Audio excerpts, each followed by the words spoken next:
This lens is a beast. It's the Canon 85mm 1.4 image stabilized L series, and it's just an incredible piece of kit. This guy's not cheap, it costs about £1,000, but it really is worth it, and it will earn its money back if you're shooting professionally for portraits, for video. You will earn your money back with this lens. It will last you years and years to come. I've been shooting with this 85 for about a month now, and actually looking back at my favorite photos over the last few years, a lot of them have been shot on an 85mm focal length. I think the 85mm focal length really lends itself to my style of shooting.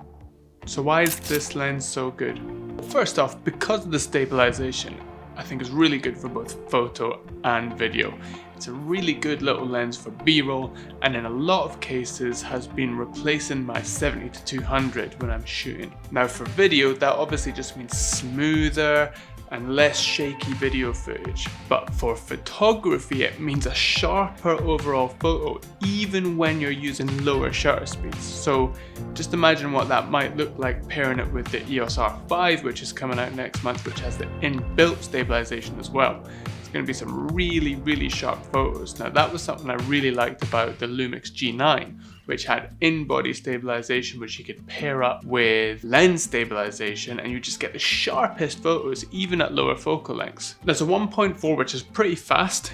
I used to use the 1.2, which was even faster and let in even more light, but what I would say is I would drop that 0.2. I'd go up to 1.4 in return for the image stabilization that this has, because at 1.2 it's really easy to misfocus, and the image stabilization is just a game changer. When I was using the 1.2, because it's so fast, it's really easy to slip focus, and I would often find myself shooting between 1.4 and 2 anyway, just to make sure I had my focus on point. So I don't mind that this is a 1.4. 1.4 is still very fast, and it's stabilized. Most people think of an 85 as a portrait lens, and it is a great portrait lens, but I've been using this one a lot for street photography recently, which might sound mad, but I find it works really well for street photography, and it's not too big.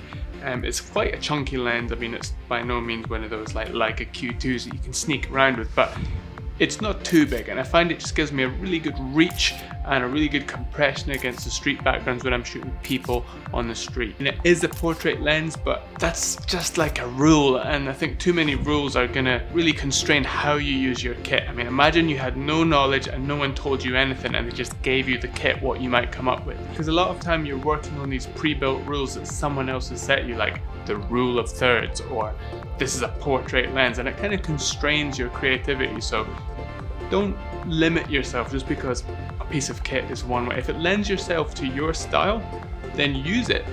Yeah, for me, this works for street photography really well, and I'm going to continue to take the shots that I've been taking. So I hope this video has been useful for anyone considering this bad boy. I could not recommend it enough. And I hope it's also been useful for anyone who's getting stuck with their creativity or being constrained by photography rules. Remember, there are none. Don't follow them. And don't listen to anyone, including me. The best way you're going to learn is by making lots of mistakes and taking lots of photos, and you could do a lot worse than buying one of these guys. I think it's my favorite lens at the moment, and it's going to stay on my kit shelf for many years to come. If you like this video, please do subscribe to my YouTube channel. I'm trying to make more and more videos. Obviously it's difficult at the moment, but subscribe, comment, like and share, and I will see you in the next one. Goodbye.